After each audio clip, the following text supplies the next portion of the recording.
इससे पहले के एपिसोड में मैंने पानी और इंसान के अंदर जो रूह है उसके बारे में बातें की थी कि अगर खुदा का कलाम अगर हम सुनते हैं तो हमारे अंदर जो पानी है, चूँकि 75% बॉडी में पानी है, तो उसका क्रिस्टल बहुत खूबसूरत हो जाता है और सही प्रभाव होने लगता है। उसी तरह हमारी रूह भी जो है उसमें एक सही प्रभाव आ जाता है।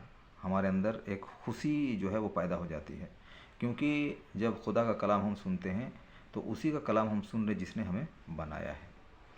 अब इसको मैं क्लियर करना चाहूँगा कि एक बार मूसा अलैहिस्सलाम जंगल में थे तो उन्हें ये गुमान हुआ कि यहाँ तो मेरे सिवा खुदा का नाम लेने वाला कोई नहीं।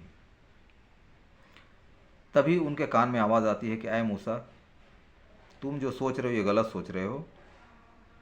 तो मूसा अलैहिस्सलाम ने जवाब दिया, या खुदा, ये कैसे हो सकता है? यहाँ तो और कुछ कोई शय नहीं है, कोई चीज़ नहीं है जो तेरा नाम ले सके।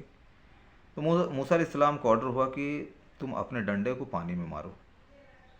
नदी बह रही थी, वहाँ पर मूसा अलैहिस्सलाम पहुँचे, पानी में डंडे को मारे तो वहाँ से एक पत्थर निकला। हुक्म हुआ कि तुम पत्थर को मारो। जब पत्थर को मूसा अलैहिस्सलाम ने डंडे से मारा तो पत्थर टूट गया और उसमें एक कीड़ा नज़र आया। तो अल्लाह ताला ने मूसा अलैहिस्सलाम से कहा कि अब उस कीड़े से पूछो कि वो क्या कर रहा है यहाँ पे। मूसा अलैहिस्सलाम ने उस कीड़े से पूछा, ऐ कीड़े, ये बता तू यहाँ क्या कर रहा है? उस कीड़े ने जवाब दिया कि मैं यहाँ 300 साल से हूँ और अल्लाह का ज़िक्र कर रहा हूँ, अल्लाह अल्लाह कर रहा हूँ। कुछ पल के लिए मुझे रेस्ट करने का मौका मिलता है, मैं थोड़ा पानी पी लेता हूँ, फिर अल्लाह अल्लाह करता हूँ। यानी 300 साल से वो कीड़ा उसी तरह से अल्लाह का ज़िक्र कर रहा था और ज़िंदा था। उसके बाद मूसा अलैहिस्सलाम जब वहाँ से मुड़ते हैं, पेड़ पौधे, हवा, पानी सब अल्लाह अल्लाह करता हुआ सुनाई देता है। मूसा अलैहिस्सलाम परेशान हो जाते हैं। तब अल्लाह ताला जवाब देता है कि ऐ मूसा, मैंने जो इंसानों के काम की चीज़ें बनाई है वो सब मेरी सना करती रहती है।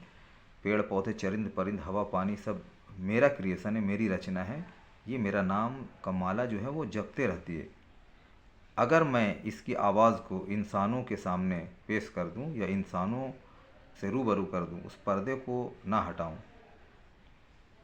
यानी जो पर्दा लगाया गया उस पर्दे को अगर हटा देता हूं मैं, तो फिर क्या होगा? इंसान किसी भी चीज़ को इस्तेमाल नहीं कर पाएगा। इसीलिए मैंने उन आवाज़ों को इंसानों से छुपा दिया है। साइंस से भी साबित है कि पेड़ पौधे जो है आपस में बातें करते हैं।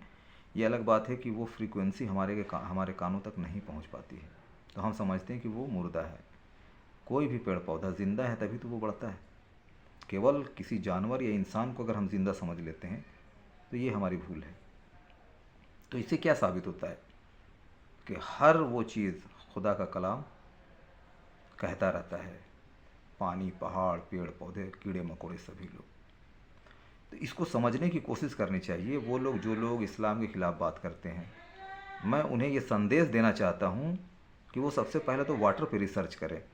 खुदा का जो कलाम है, जो कुरानिक आयत है, वो उसको सुनाएं और उसके क्रिस्टल को चेक करें।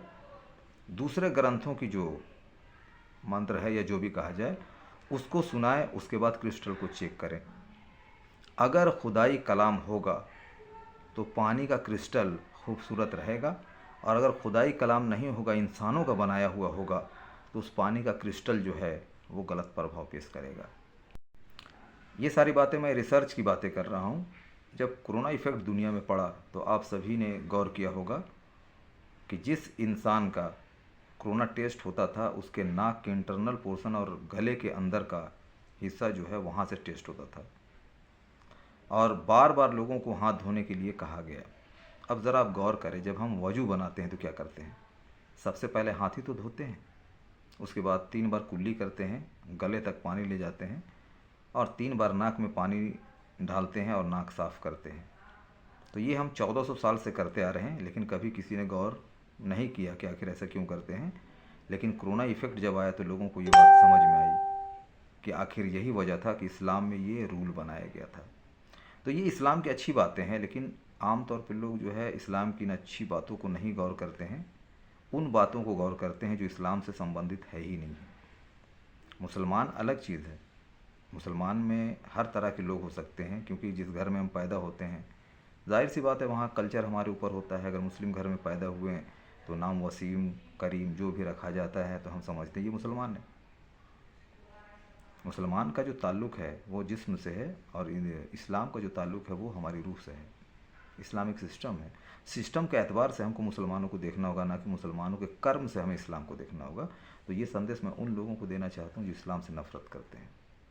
थोड़ा नज़दीक आकर इस्लाम की खूबसूरती को देखने की कोशिश करें। All the best.